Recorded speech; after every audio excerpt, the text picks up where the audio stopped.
Hello everyone, welcome back to our channel. तो आज की वीडियो में जो कि हम नोज बनाने वाला हूँ, जो कि बहुत सिंपल तरीके से। तो कितना बिगिनर्स होते हैं कि उन लोग को नोज बनाने नहीं आता है, बनाते हैं हम नोज कि बहुत सिंपल तरीके से। कितना भी बिगिनर्स होते हैं उनको नोज बनाने नहीं आता है, वो इस तरीके से बनाते हैं,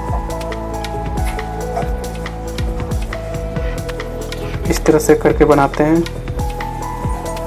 ये ऐसे करके। तो इस तरह से गलत है।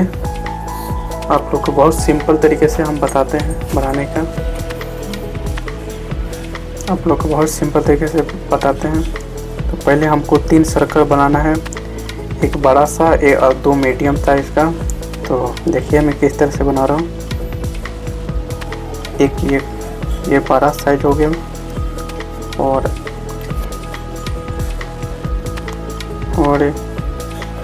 ये मीडियम सर्कल, और इस लाइन के थ्रू हम बनाएंगे।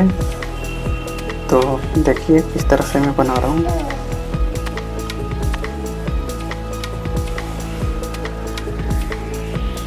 तो वीडियो में बने रहे हैं।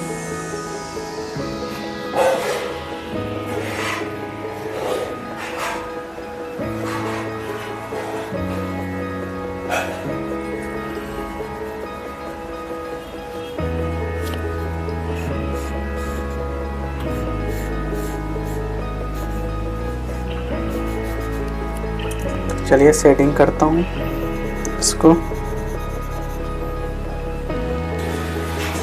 तो शेडिंग कर रहा हूँ, जहाँ जहाँ लाइट और या डार्क है वहाँ पर, तभी तो रिजल्ट लगेगा। तो वीडियो में बने रहें अंत तक।